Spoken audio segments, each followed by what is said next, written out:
เจ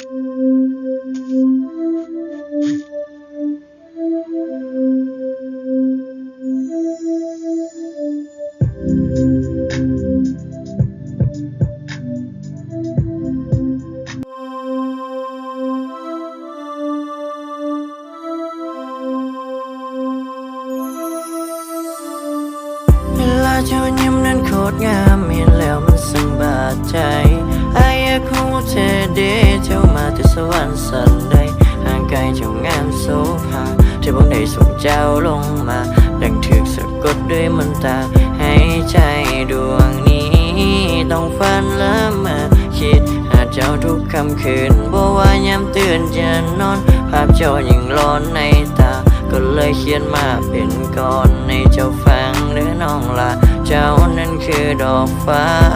ที่ไผก็ไม่ปองห่างก็บ่ได้รอบ่อายก็บ่ได้รวยอยู่บ้านในเลี้ยงแต่ควายเห็ดให้เห็ดนาบ่สมกับเจ้าดอกนางฟ้า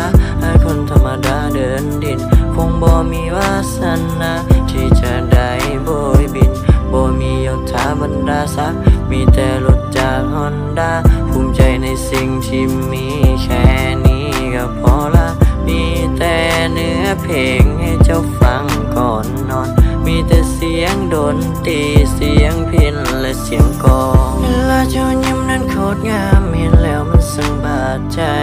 อายอยากรู้เธอเดเจ้ามาแต่สวรรค์สันใดห่างไกลเจ้างามโสภาเธอบ่ได้ส่งเจ้าลงมาดังถูกสะกดด้วยมนตราให้ใจดวงนี้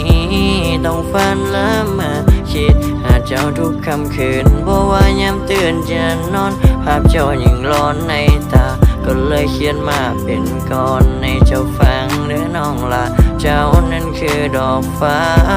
ที่ไผก็ไม่ปอง KOP แสนเย่เย่อายเป็นเพียงสาวนาเฮ็ดให้เฮ็ดหน้าแต่เศร้าคำเป็นคนธรรมดาหน้าตาก็บ่ได้เลิศล้ำที่ไปลงมักนางฟ้าเจ้าก็คงบ่ว่ากันถ้าค่อยได้เจ้ามาหับห้องว่าหักส่วนนิรันดร์อายเป็นคนที่บ่กินเหล้ากินยาเป็นคนหวังสูงไปมักเทพธิดาเจ้าอยู่สูงไปจนไกลลิบตาต้องใส่แผนใดจังจะใจเจ้ามาเจ้าสังงามและมีเสน่ห์ส่วนตัวอายนั้นมันบ่เท่แค่ได้เบิ่งดาวที่อยู่หน้าผาสำนี้ก็สุขอุลาเย่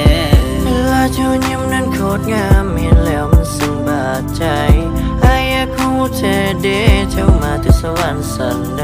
ห่างไกลเจ้างามโสภาเธอบ่ได้ส่งเจ้าลงมาดังถูกสะกดด้วยมนตราให้ใจดวงนี้